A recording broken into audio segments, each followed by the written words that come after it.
This is a Parshat podcast brought to you by Matan Women's Institute for Torah Study, and I'm your host, Yosefa Fogel-Rubel. Let's learn.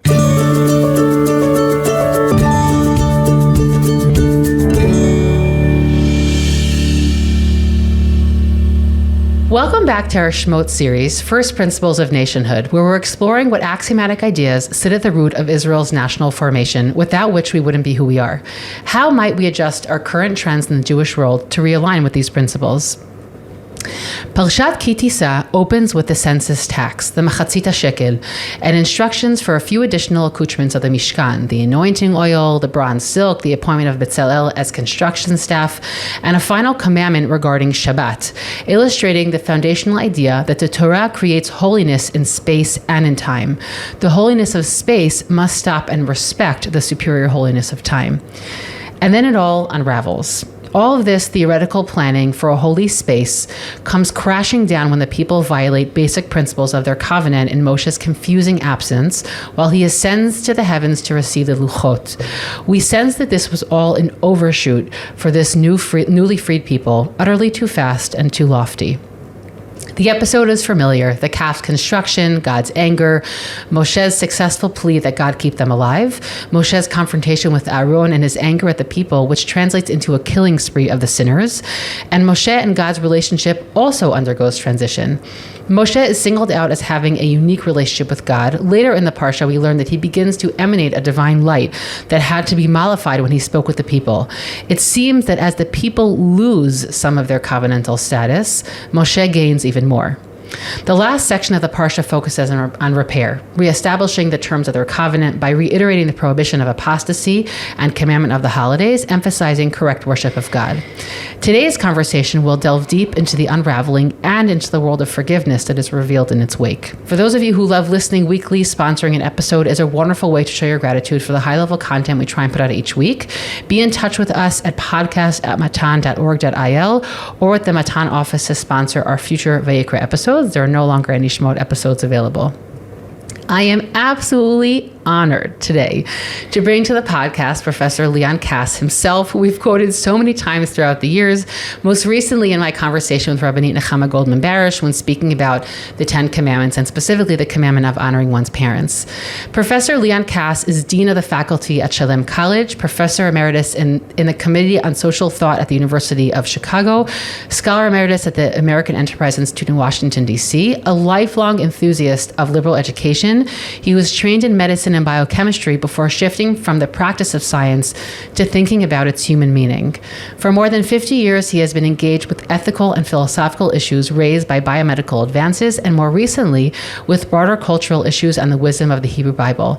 His prolific writings reflect the science, bioethics, and life wisdom arenas in which he has engaged, and among his many publications are the two books most directly relevant to this forum: The Beginning of Wisdom, a commentary on Breshit, and Founding God's Nation, a commentary on Shemot. Professor Leon Kass, it is the utmost pleasure to have you on the podcast. Yosef, it's wonderful to be with you. Thank you very much. So I'm a little bit feel like I'm meeting a Rebbe. I'm just letting you know. I know that'll make you laugh, but a little bit for me, it's like that. Everybody and their rabbinic inspirations. So really. Thank you very much. And I know that we're going to get deep today into a conversation on the calf episode, which I specifically tried to court you because I wanted you specifically to come speak about this, because I think you have a different, unique, and I think very intuitive reading of the episode that we'll get to. But before we do that, I your bio hints to this, but I really wanted you just to share a little bit with our listening community how you came to write Torah commentaries. It's a mystery to me, to be honest with you. I was not reared in a religious home. I wasn't bar mitzvahed. I started to read Breshit because we were teaching it in a course at the University of Chicago on human being and citizen. What is an excellent human being? What is a good citizen? And the Bible had a place in that course, so I started teaching the things. The stories just got a hold of me. My wife also was teaching. We would take these stories home and talk about them over dinner. Eventually, I got up enough nerve to offer a public course on this. I thought to teach in public, you had either to be a Bible scholar, which I wasn't, or you had to be dati, which I wasn't. And eventually I decided, I wasn't going to do the students any harm if we read the book, not for source criticism, but for its meaning. And it turned out to be the most exciting teaching that I did. The Shemot has a sort of different origin. The first time I actually went to services seriously was after our oldest daughter was born. She now lives here in Yerushalayim. My closest friend says to me, Leon, the Yiddishkeit of your youth, it's not sustainable. It's gone.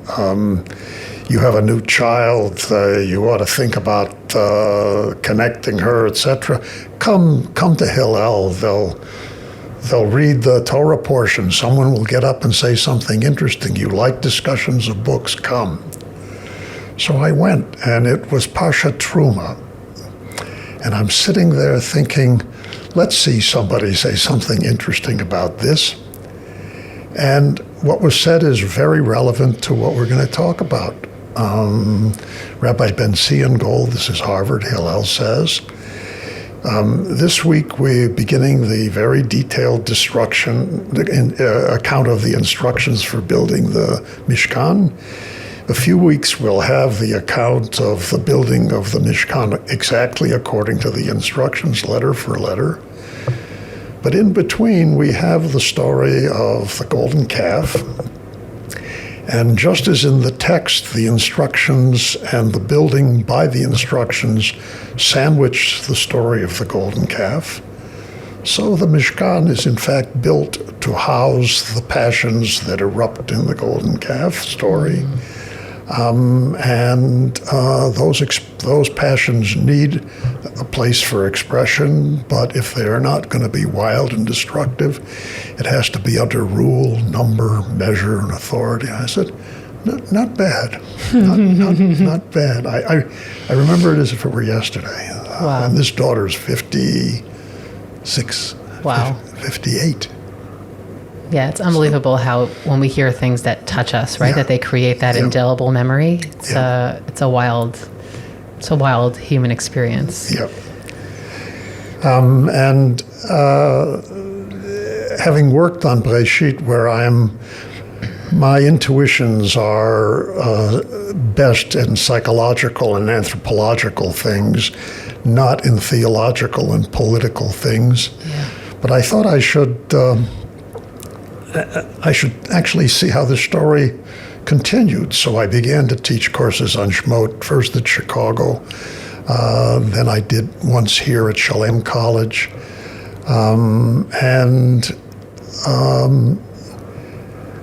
The narrative part at the beginning is exciting and thrilling.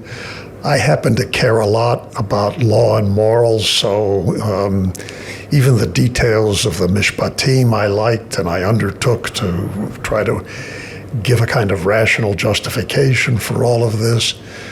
But I always sort of ignored the materials on the Mishkan. But if you're writing a commentary, you have to reckon with the fact that the text gives it 13 of its 40 chapters. And if you're going to be a faithful reader of the text, you're not supposed to decide which parts are important or which are not. And working on it, I came to realize that the foundation of the Jewish people, which is in fact the major theme of Shemot, stands on three pillars. The story and the remembrance of Egyptian servitude and the miraculous deliverance and sustenance in the desert. That's the first pillar. Then the giving of law and mores at Sinai. And then this third part. And the question is, what's this third part? Every nation needs to have a story, and it remembers, and in fact, The injunction to remember this story is told before the story happens. Before they go out of Egypt, we have the commandment to tell this story to your children on this day. Mm-hmm. So the Exodus is almost for the sake of the story. Then you need law and mores to govern the life of the people internally. But then there is the aspiration of people to be in touch with something higher than themselves, and also certain kinds of human passions which are not simply addressable in matters of torts and crimes and the rules for everyday life. And by going to work on this last part and taking absolutely everything seriously, I even came to the point of seeing that the Mishkan does more than simply contain those wild and irrational passions that erupt around the Egel. But they really are the place where, as God says himself, he took up with Israel so that they might know him and that he might abide in their midst, and that we might have the experience of God's presence in our everyday life, and we being not just Moshe Rabbeinu, but Kol Yisrael. Sefer Breshit, as you said, has a certain degree of universal appeal because it goes into this, and it's always why, I'm not going to lie, my favorite podcasts are always around the book of Breshit, although Vayikra is actually a pretty close really? Second. Because of that universal psychological piece that it will never cease to amaze us, because we're dealing with it every day of our lives, right? Like all of our human reckonings and issues and our loves and the things we have to full time with. But as you're describing the three pillars in Shemot, I'm really thinking about how the rest of the Torah, the other three books, basically spend their time reckoning with those three pillars. Meaning we have obviously many more legal passages that are going to expound upon, sometimes contradict, right? The legal passages we have in Shemot. The entire book of Vayikra is kind of like an open and closed parentheses on the Mishkan. It's sort of, what do we actually do with this? Once we've created this building, what are we actually doing in that space? And of course, the book of Bamidbar and some of Dvarim is really a continuation of our leaving in the beginning of Shemot, meaning we sort of, again, open parentheses on the Mishkan, have the book of Vayikra, and then in Sefer Bamidbar, we're sort of continuing the journey that we started in the beginning of Shemot. And so there's something even more, as you said, meaning it's really the founding of the nation, and so much so that the other three books really are predicated mostly on what happens in the book of Shemot. And Breshit becomes like this universal, and again, the importance of our founding fathers and mothers will always remain, but the actual continuation of the journey is the continuation of what happens in the book of Shemot. Yeah, no, and we have the seeds of peoplehood in Breshit. Through the first three generations, we have it passed through one son, and then one son, and then barely averting fratricide for the third time in the generation of Yaakov. Thanks to the rivalry of the two wives, we get to sort of incipient nationhood. We've got 70 souls who come to Mitzrayim, but people formation has to be in, out of, and against Mitzrayim. And you don't have people formation until you have the numbers and until you have the experience of suffering under despotism, deliverance, and then the reception of a kind of forming law, and then somehow to address how are the people going to be in relation to God. Right, which I think also is among those three pillars, I think is the one that we still have, I would even say, even within the religious world, the most diversity of response. I mean, not only because we don't have a Mishkan, right, and we don't have a Mikdash that's constructed. I mean, perhaps, yes, because of that. I mean, we have like a pretty clear law system for those who, submit to that law system. And I would say that also we have a pretty clear origin story that, we're not really reimagining. We're actually just retelling it, as you said, every year. But this But this theological, in Hebrew, I love always to prefer the word ruchani, like that spiritual quest of how we reach God. While we have so many clear instructions for how to create this building, when we don't have that building, it becomes, it's as if we're like questing anew every single generation. And modern religious Israelis have come up with, interesting iterations of these ideas, and communities all throughout the world have come up with other sort of pathways to this. But it remains this question always. And I would imagine even, one day when, there will be some sort of temple that's rebuilt, I don't think that it will supplant the human quest to always trying to touch something that we can't actually ever touch. No, exactly right. And one needs some kind of information about what kind of a deity we're trying to approach. And in the particular story we're going to up until the time of the particular story we're talking about, the people's experience of God is terrifying for the most part. Yeah. Terrifying. Yep. At the occasion where they are all addressed with the Ten Commandments, they stand very far away and they say to Moshe, you speak to us. Don't let God speak to us lest we die. I doubt that they heard a word of what was said there. They were just so frightened off. And they've seen God's power against the Egyptians. They've seen his miraculous deliverance at the sea. I think they see maybe he helped also provide for them manna and water, but they don't know.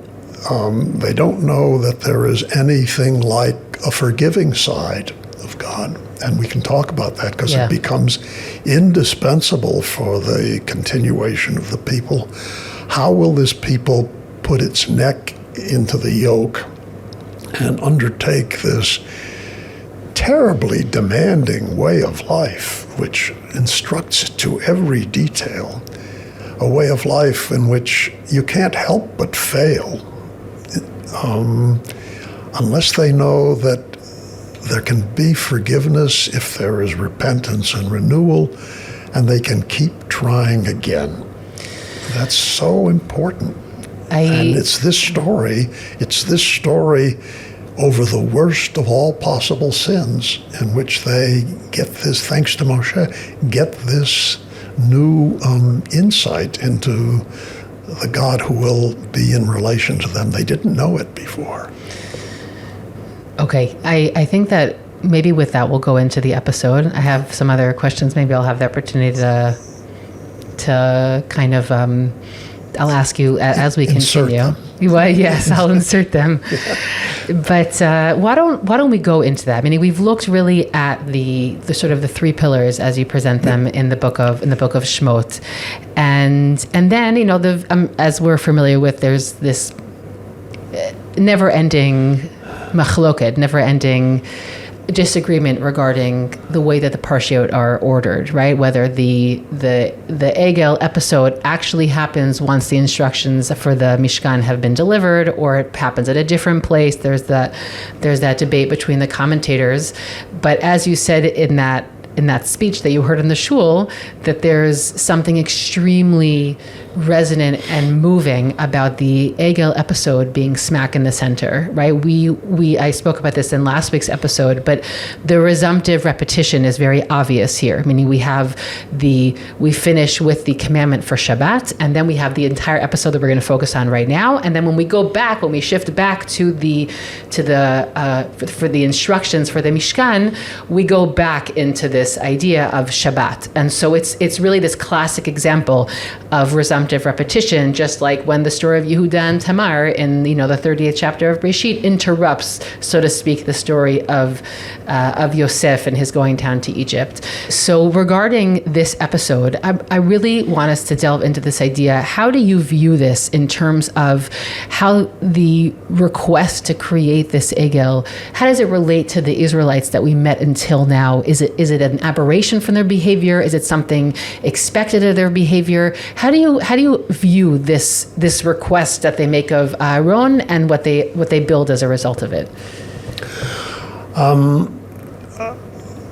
Look, on the surface, this is a disgraceful thing, right? I mean, look at all that they've seen and witnessed, and they've been warned against idolatry. It's the crime of crimes. The fact that they've been warned against it so many times suggests that they're very prone to it. In fact, all of us are very prone to not just worshiping little statues, but giving our heart to things that don't deserve it, etc. So the multiple warnings suggest that they are very likely to yield to it. But I don't think one should be so hard on this people. And I mean, we think everything is going swimmingly, but the fact of the matter is, at the beginning of this story, the people are restless. It was easier to get the slaves out of Egypt than to get the slavishness out of the people. They are a slavish people. Yes, they've agreed twice to the covenant, but they are submissive to authority, and they don't really know what it is that they have agreed to. They are reliant on Moshe, and Moshe's gone, and they saw him disappear into the fire. And the commentators say, they were told he was going to be 40 days and 40 nights, and when he didn't quite come home on time, then they got restless. I'm guessing that Aaron is holding them off for days. Yeah. Right? Yeah. Also, the covenant, the Brit that was announced, has all kinds of remarks in it about what will happen to you if you fulfill it. You will be a Mamlechet Kohanim and a Goy Kadosh to me. But there's nothing said about what happens to you if you break it. Okay? And so I think, to be perfectly honest, I think this is a setup. I think God gets Moshe out of the way. Moshe is perfectly happy to be in conversation with God. He has, I think, a certain disdain for this people. I don't think, we'll talk about this. He never identifies with this people in the same sentence, saying we. He'll either say that people or your people, but never my people or we. So this is a setup. God has seen to it that they come out of Egypt with the gold, with the earrings, with all of the jewelry and so on. And here's the situation. Are they going to rebel in Moshe's absence? And they've lost their access to this power. If Moshe isn't coming back, they would like to move. They have no leadership. There's no evidence of this invisible God. So they have this gold. The gold will either be used, as Moshe is getting instructions up there, to use it for the Mishkan, or the alternative is the Egel. And that's the question put before the people. If they don't rebel, fine.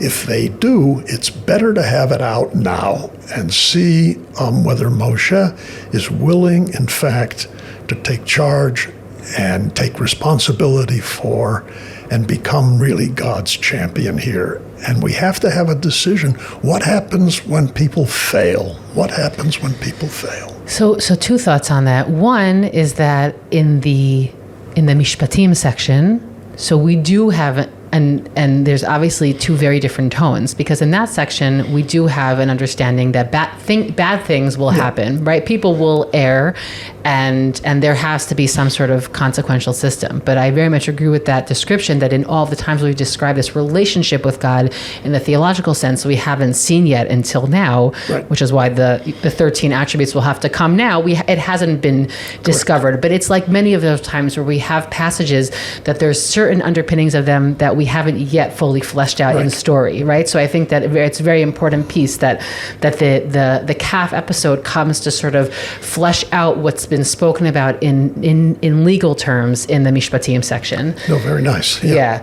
And and one other piece that came up for me in that description was a question, which is, do you think that, meaning I speak about this very often with students of mine, meaning exactly, you have this gold. So either you use it, you elevate it, and make the Mishkan, or you're going to use it to make what was culturally very commonplace, in these times. We see the exact same story, let's say, in the book of Judges, in the house of Micha, where, they have stolen silver and they use it and he pays back his mother, and then they make a shrine. So this was incredibly common. And while we can question what Aaron's motives were, like, he was buying off time and they were doing things that were probably extremely familiar to them.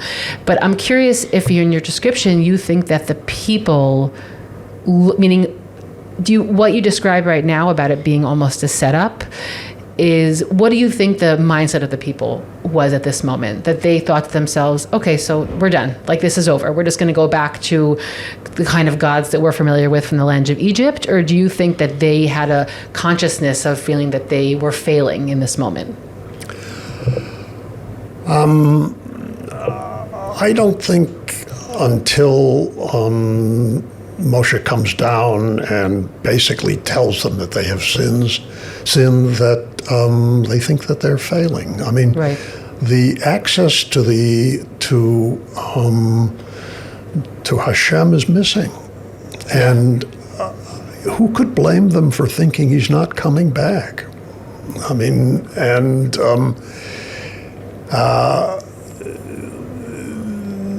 no, we call it a calf. As if it was a nice, tender, soft little animal. Egel is a young bull with horns, and it's the symbol of potency and virility. Leading god in Egypt is exactly this. This looked like it was somehow returned to that with which they were familiar. And certainly, and Aaron tries to steer them back and say, tomorrow we'll have he builds an altar and they're supposed to worship Hashem, but it's a kind of wild and Dionysiac ecstasy that you have there. So one shouldn't somehow imagine that these ex-slaves have the benefit of having studied the Torah and the Talmud. I mean, they, and by the way, what happens just before God calls Moshe up to get the instructions for the Mishkan? We have this very strange couple of episodes in chapter 24, where in the ratification ceremony of the Brit, without instruction, Moshe gets blood and he throws blood all over the people, half on the pillars, half on the people. The last time we saw the people, they had blood sprinkled on their face. And Moshe, I think, is saying, look, you people need this kind of symbolism. I'll give you something. And and then we have the business with Aaron, Nadav, Abihu, and the elders. They go up the mountain, and they have this vision, this aestheticized vision of God, and they sit down and have a picnic. And then God says to Moshe, Moshe, get up here. And it looks as if Moshe he's perfectly capable of being in relation to God, mind to mind, idea to idea. But even the elders need some kind of sensual representation of their experience. They're on their way, they think, maybe to meeting God, but it could only be had by them in this kind of aestheticized vision. So you get a Mishkan which pleases in its beauty the desire for the aesthetics, and in its sacrifice the impulse towards a kind of surrender and wildness. Those things are in the human neshama. I mean, and Moshe, to begin with, has no use for that. He doesn't doesn't think it's necessary. Part of he doesn't say peep through all of those instructions. He's listening with his jaw hanging down. We need all of this. And so part of what the result of the conversation that he has after he sort of stays the people's execution is, by the end, Moshe somehow comes to understand not only that this people is his people, but that what is being built here is indispensable. So everybody gets in line afterwards in a very different way. And this time, when the people give their assent to the new agreement, now it's a free choice. They have chosen God in the way God had chosen them before. Previously, their consent, I don't think, was really knowing or fully voluntary.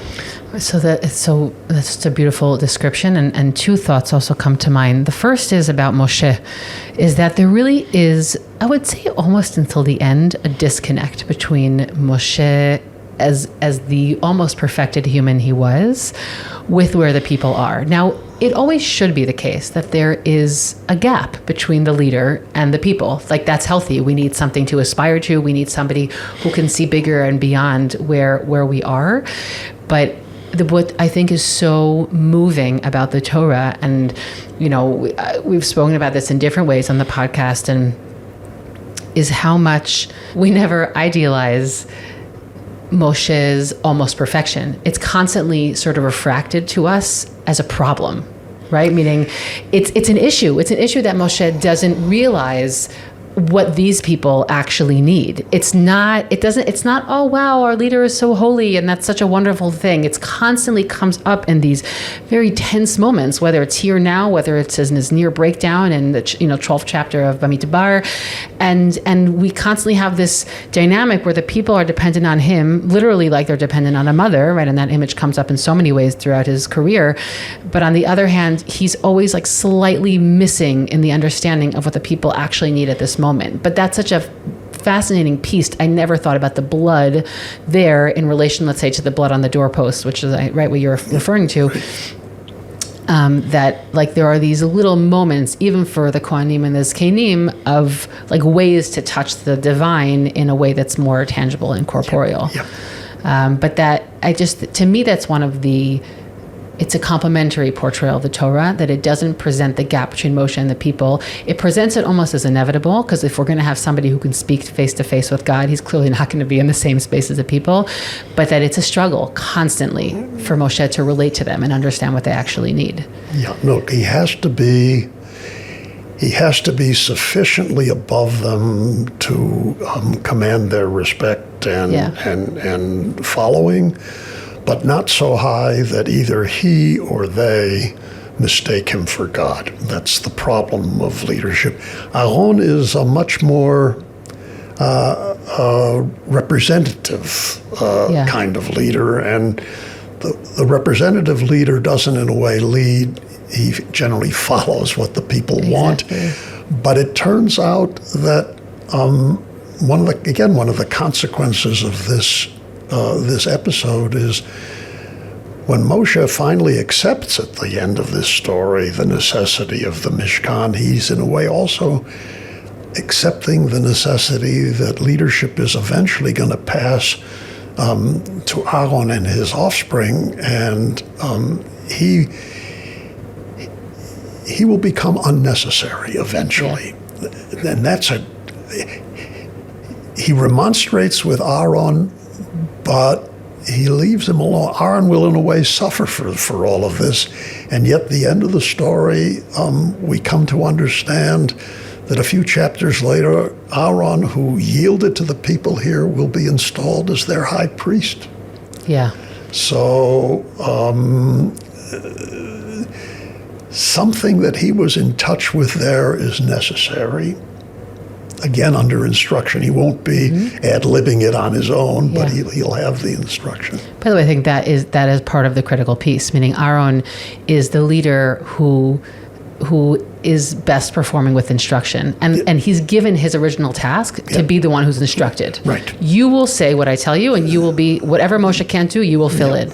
And that is the role of the priest. The priest is not supposed to be the creative thinker. The point is to follow everything by the books, or else you die, right? You die in those spaces. Right.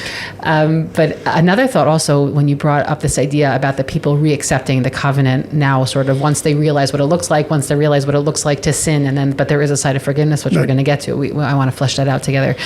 But I just wanted to add in the piece, which is that the Gemara in Masechet Shabbat famously brings us that the story of Purim is the continuation of this process, that we were forced, according to one Midrashic tradition, we're forced to accept the Torah, that, the Torah was placed upon us, like a gigit, some sort of, a forceful giving of it. And then while it doesn't quote our story, that is clearly the natural continuation, that the people, receive the second luchot. It's much more of a human endeavor, right? It's no longer etzbe Elokim.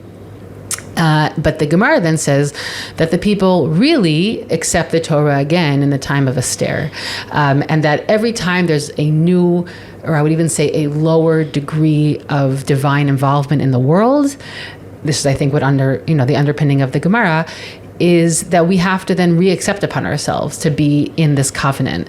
And in the period of exile, where there's no longer any prophets, right? Again, the book of Esther famously has no overt divine content in it.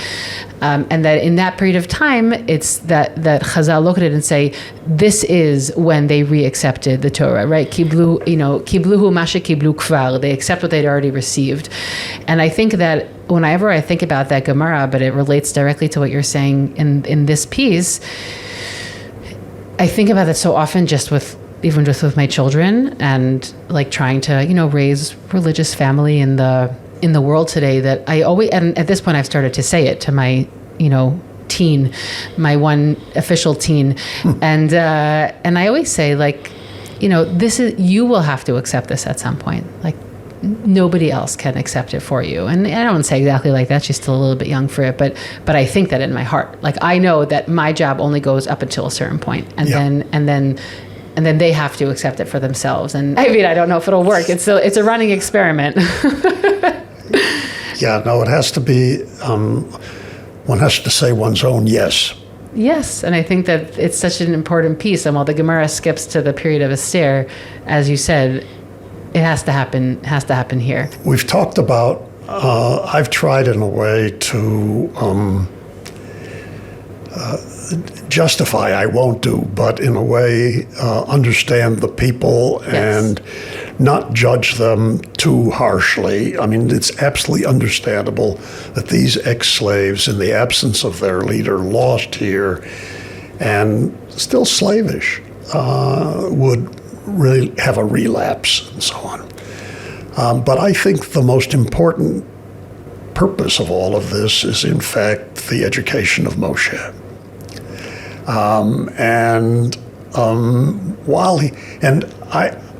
I like to suggest, I mean, the text reads in sequence, but I think we should try to read in a split screen, or watch in a split screen, while Moshe is upstairs talking to God and getting these instructions. The people are restive already, and the calf is being built, so we should be watching these things at the same time. God waits until the people have built the egel to tell Moshe there's trouble down there. Tuk tuk, your people are doing bad. Yeah. But he could have told him before. Yes. He waits. Yes. He waits until this point. Great point. And then he says, leave me alone, that my wrath may be increased, and then I will destroy them and start over with you. Leave me alone. Yeah. That's an invitation for someone like Moshe.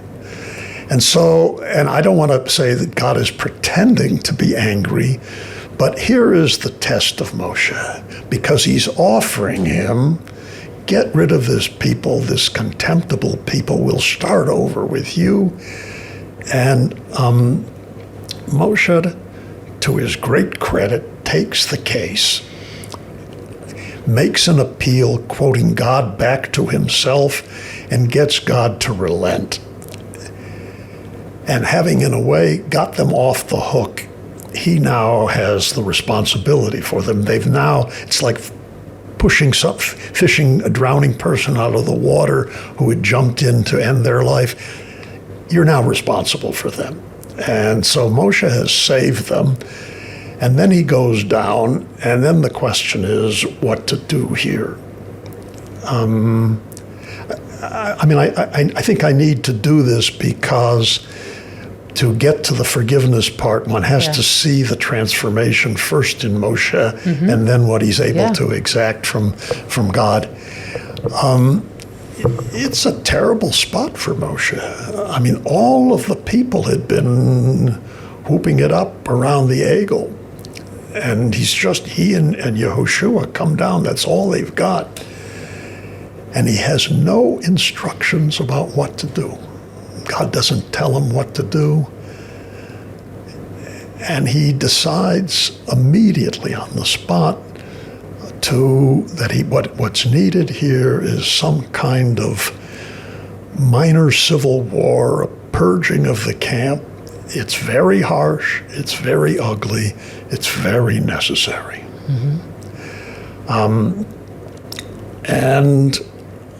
There is fratricide in the camp. Let each man slay his brother and his neighbor. And so on. As a result of this, order is somehow established. And he says, now I will make atonement for you. He's going to try to make atonement. The people now know they have sinned. He has restored order. He has found himself allies among the Levium. And now he goes up, and it's the most gorgeous thing. If one goes very slowly through this conversation, and I can't help thinking that it's, again, engineered. There's a conversation in 6 moments in which Moshe makes a plea, God gives him a little. Moshe makes another plea, it's not enough. God gives him another, another, and another. And eventually, in the course of this, 2 things happen. Moshe finally goes from talking about your people or this people or that people to, if you do not go with us, who will we be? He starts talking about us, and for the first time, he embraces this people in a collectivity which includes him as one. Okay? And then he exploits the favor that he has found in God's eyes for a kind of revelation that he's always wanted. When he first got his assignment, he wants to know, he imagines, when I come before the people and they ask me, who sent you? What name? Moshe's asking for himself also. He wants to know. He's a man who seeks the essence of things. He wants to know that kind of name. And he gets the destabilizing non-answer. Right. He's still at it. He still wants to know.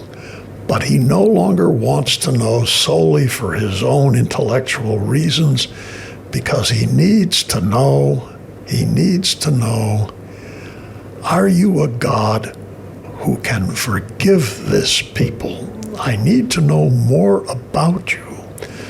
So in exchange for his pleading the cause for the people and never accepting their annihilation and his own aggrandizement, he finally gets what's absolutely indispensable for his mission.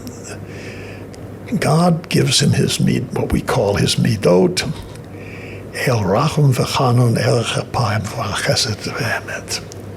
For the first time, God reveals what one could call his maternal or his softer side.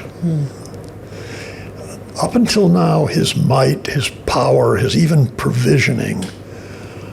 But the idea that this worst of all possible apostasies, the annihilation of the covenant, by the way, Moshe, again, Usually we read Moshe comes down in anger and breaks the tablets.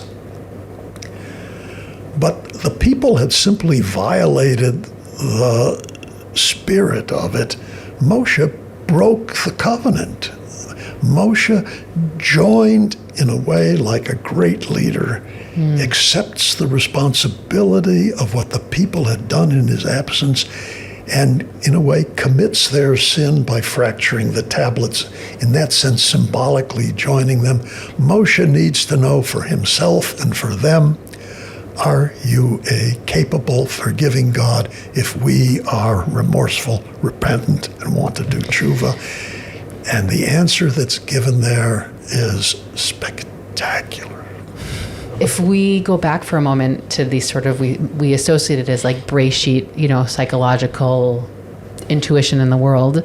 So according to your, again, beautiful presentation and commentary on this passage, we have in this case the classic example where when you realize you're about to lose something, you actually realize how much you appreciate it. Because in theory, we have when God says to Moshe, I'll start again from you, on one hand, it's also a bit of a demotion, meaning if he would start again from Moshe, Moshe would go back to being a patriarch, and he had a higher position, being. So I'm not saying it's a self-interest alone, but there's something in it it's a demotion. Absolutely right. And he doesn't want to be an Avraham. We've already done that period of time. And also, when he finishes by saying, "Remember your promise," if it turns out that God's promise to Avraham can be annulled. Yeah. Then what do we say about this one? What's your promise to me going to be worth if you don't keep your promise? So, no, absolutely. And we also have, I think that while Moshe, as you've said in so many ways, is really still a bit on the fence until this moment about how he feels about the people, and he's going to have many more moments where he's emotionally spent, but he's not doubting being their leader, right? It'll be we've shifted in that space, meaning he'll have breakdowns, but he's not necessarily looking to, do something else. But it seems that he realizes that my fate is bound up with this people's fate, and therefore and I love that description because of joining in their sin essentially by breaking the physical representation of the covenant, because very often when Moshe comes down and you describe that he's not given any instruction, I've often thought about it because I think there's multiple places in the Torah where Moshe essentially imbibes the anger of God and then manifests it on his own. There are multiple places like that. This is perfect that way. I mean, the words are used the same. Exactly. And he comes down and he says, okay, well, I'm putting the brakes on God right now, but I need to do something that will convey the severity of the abrogation. Yeah. And so he comes down and combines all different elements. Like we're back to the fratricide you said of Sefer Breshit, but we're using the Levi'im, who also, Levi was also killing in Sefer Breshit. Right. And so he brings in different elements, and then we have the Sota-esque grounding up of the grinding up of the Egel itself, of we're going to leave nothing left of what you've done. It's not even something that can be elevated. It has to be just completely obliterated. But you have to swallow it. So it's in a way, it becomes part of you. My granddaughter's comment becomes part of our DNA. Yeah, and I think that and I never want to jump too quickly, but this piece about, just because we're all thinking about it constantly, about a leader putting themselves at stake with the people and taking responsibility even for mistakes is something that is quite a hot button issue right now in Israel. Always, and particularly now. And I think that this is an episode that maybe should be thought about, what this looks like, because sometimes it does mean excising certain parts. Again, super careful. We're not talking about fundamental interpretations of Torah and then directly bringing them into our reality. No. But I think that there are really elements of this. We've been through cataclysmic moments. Yeah, I honestly, even just more than one in the past year and a half. I'm not even sure when we get to the point where we're recovering and when we're still in the moment. I'm not really sure what that looks like yet, but which probably means we're just still in the moment. But But I think that there are very, very real life questions here about what does it look like for a leader to say, I'm throwing in the towel with my people. And because I think that also helps the people gain trust of their leader. And what, if I can, yes, be only slightly political, like I think that an issue we have going on right now in Israel is that there is a tremendous lack of trust between the people and those who are leading, and a very strong feeling, you do not have to respond to the politics, but like meaning a very strong feeling that we're not in the same boat together. And I don't have I'm not a political leader, and I have the freedom to say what I want because I will have no ramifications on politics, whatever I say. But I think that it's something that I know that I feel I'm struggling with, like a very big feeling of distrust of so many institutions, because I don't actually feel like we have the same skin in the game. And I think that that's such a moving picture of Moshe coming down and saying, I'm with you. Like, I'm with you. I have to take control. I have to inhabit my authority, because if I don't, then nothing here will improve. But I'm with you, and let's rebuild it together. Yeah.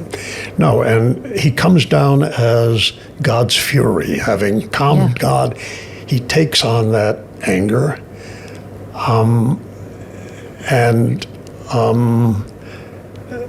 It's in a way a purging and a purification of the camp through violence. The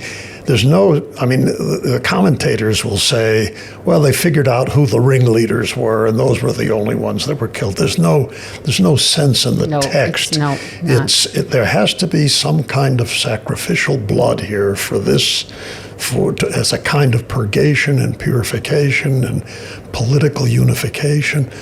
But then the next thing is, perhaps I can make atonement for you.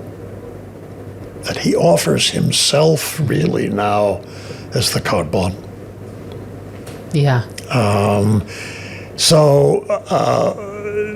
They are contrite. He goes now as their representative.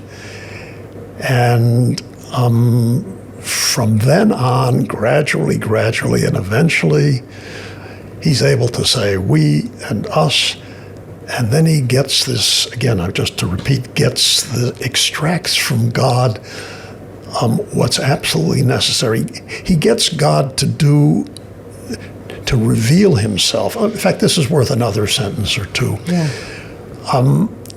The story of people formation in Shemot altogether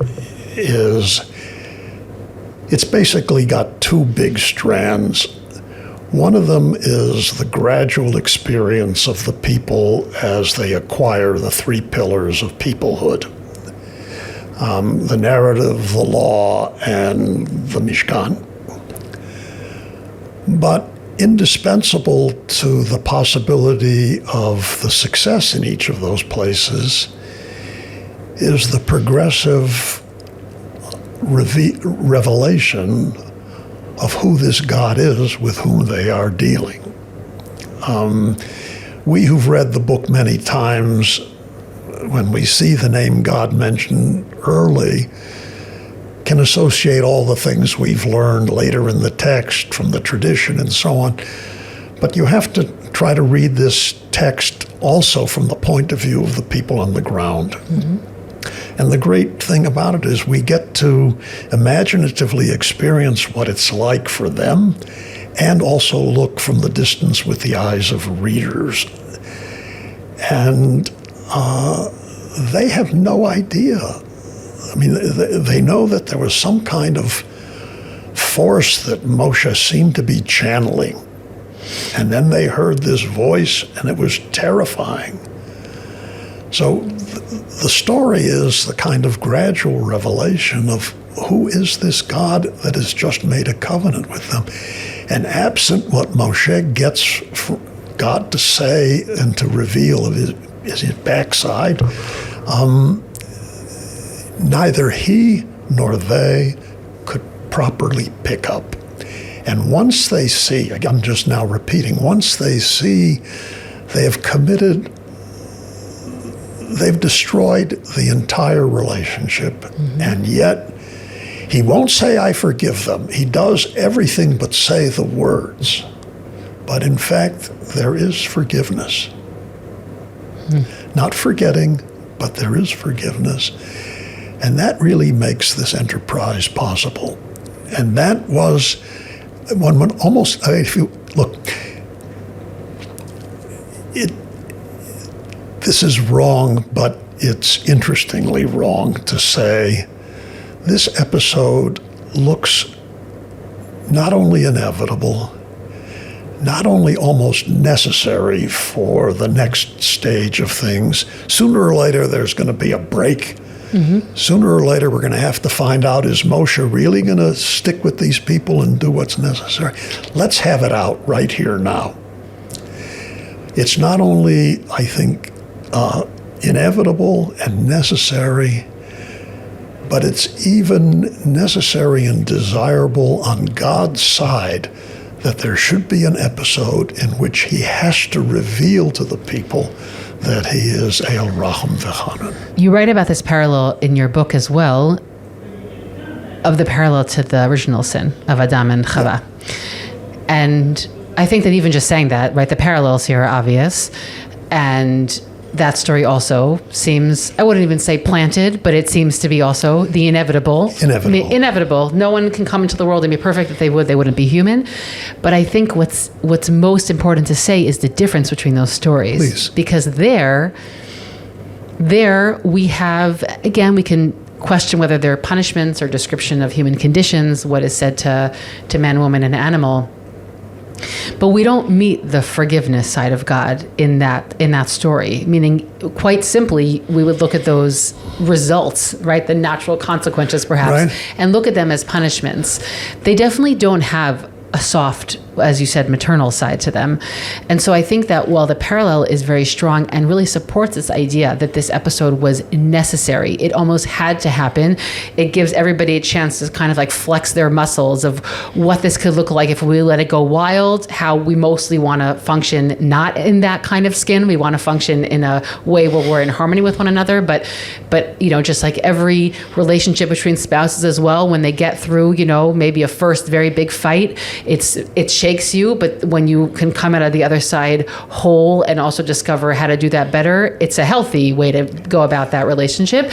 But this piece is so important because we don't get God's forgiveness in the book of Breshit. We don't see that side. Do you agree with that assessment of that story? I hadn't thought about it until you bring it up this way. I think on the face of it, you're simply right. I want to complicate it only in this way. I make a lot out of the fact that the man and the woman in the garden are, how to say this, are indifferent to God's presence or unaware of it until they have transgressed. It's quite wonderful. The serpent promises their eyes will be open and they will be like God, knowing good and bad. And after the transgression, and their eyes were open and they saw that they were naked, and they made for themselves fig leaves, and then there's a vav, and they heard the voice of the Lord God walking in the garden. So that in some way, their own recognition of their insufficiency, all of the meaning of nakedness, opens them to the feeling of awe, not just guilt, but awe in relation to God's presence, which is in a way the beginning of the recognition of our relation to God. And while awe has got a lot of fear connected with it, there is a positive element in it. I mean, it holds you. Yeah. And the snake capitalizes on the human desire to be connected to something above itself, right? Vayitem le'elokim, right. Which is, it's fascinating how to actually understand that pasuk. That's very nice.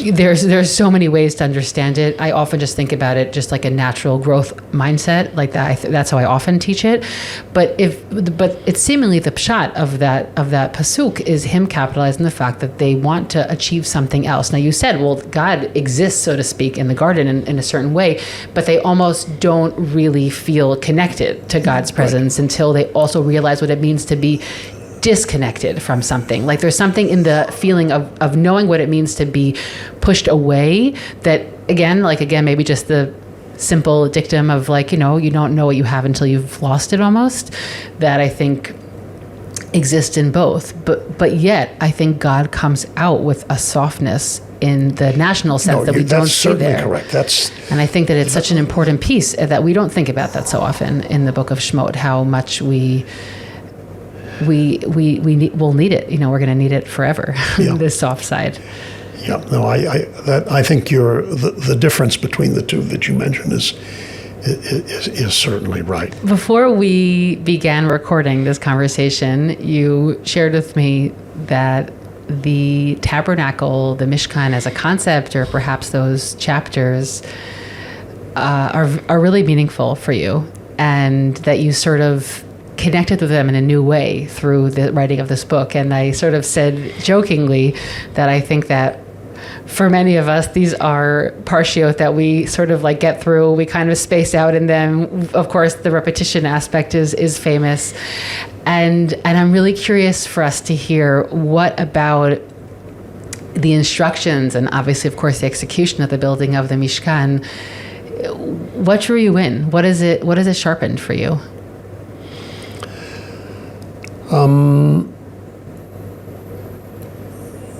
Well, it came really from dutifully reading the text and assuming that everything here is meaningful. I couldn't pick and choose the things that I thought were important. I should try to figure out, as best I could, what does this mean? Why is this here? Where does it go? And both in terms of politics and people formation, and also in terms of the relation to God, it seems to me I got something from it unexpected. I undertook the study of Shemot with basically a concern in political philosophy. How does a people become a people? What constitutes it? To what does it look up? What is its identity, and so on? And the theological element was marginal in my original reading. The original goes back about 20 years or so, but then again, since I pay attention to the fact that there, as a reader, not only are the people on the ground learning more and more about who this character for which the placeholder of the name of God is a placeholder for us to find out who this is, but I'm getting an education in it from the book. And I'll do the theological part first. I never paid attention to the fact that God says explicitly in the instructions, what's the purpose of this whole thing? That it's a purpose not just to provide a home for the wild passions of the sort the Rebbe at Harvard Hillel instructed me about, but God has an interest in being among his people, having a kind of indwelling. And this would take us too long to do, but everybody has noticed that there are all kinds of echoes of the first chapter of Breshit in the discussion of the Mishkan. And in the very end of the book Founding God's Nation, I have a discussion of the completions of the Mishkan, the completions of the tabernacle. And I argue that it's in a way a completion of creation, that only if there is some kind of a place where the creature can know the Creator, and not just intellectually, but somehow come and embody the kind of spirit of Kedusha, which was the culmination of the creation altogether. Only then really is the world complete. Only then is the human being complete. Man, in the first creation story, heaven is not said to be good, and man is not said to be good, and that's not a moral negative judgment. It's a kind of openness or incompletion, not yet perfect. Mm-hmm. It's somehow in what happens in the Mishkan that the human being has the possibility of being fulfilled and completed, and by having some relation to God and acknowledging God's presence, not just far away, but somehow in our midst. The world, and if I dare say so, God himself is somehow, and I don't even know how to finish the sentence. That's a textual point. But then experientially reading it and imagining myself not as Moshe, but as one of the 600,000, and undertaking the construction of this and the erection of this, and having been summoned out of servitude to be a Mamlechet Kohanim and a Goy Kadosh, and to have produced this house, something would have happened to me if I'm on the ground. Mm-hmm. Something astounding. A cooperative building project better than Noah's Ark, right? Beautiful to the eye, measured, our place, a place where we will be in touch with God on high. And then the last thing is, I sort of connect this to certain just very rare moments in shul where the singing is just extraordinary. I'm thinking especially of the end of Ne'ilah or something like that, where one is transported somewhere and one can't give an account of what this is. And it's beyond the keeping of the mitzvot, it's beyond doing all sorts of stuff. Something happens. I don't know what it is. We've spoken not a small amount in previous conversations about the joint, the national building project of the Mishkan. And in your utterly moving description of when you're imagining yourself as the people in that first moment, and this also relates to something we a little bit schmoozed about before we started recording, but it brings me back to the same feeling that I think to me sits at like the essence of Zionism. I think that what ignites a lot of what ignited, continues to ignite many people in coming to live in this place and take part in it is that same awesomeness of spirit, to feel like, again, obviously not everyone's coming for religious reasons, okay, but even to specifically take it out of the religious context, I think many people know what that feels like, to put everything you have on the line and to come take part in this collective building project with obviously much more varied results than the Mishkan. But I think that to me, that is the feeling that came up as you described the Mishkan, of that feeling of being fully heart and soul, mind and body invested in a project that I am certainly not part of on my own. I'm part of a broader collective, and being connected to that collective is what invigorates and ignites that project. That's just on the, the broader social collective. Yeah, and with a kind of openness to something that is undreamt of in our philosophizing. Yeah. And one feels it in the land, and the ghosts are here, Yeah. and an unbelievable blessing.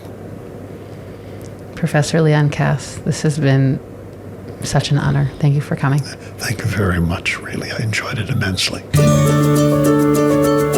Thanks for listening to this week's episode from Matan Women's Institute for Torah Study. If you would like to sponsor an episode, please contact the Matan office or email me at podcast@matan.org.il. Please do us and all women's Torah learning a favor and share this episode with all of your friends and family.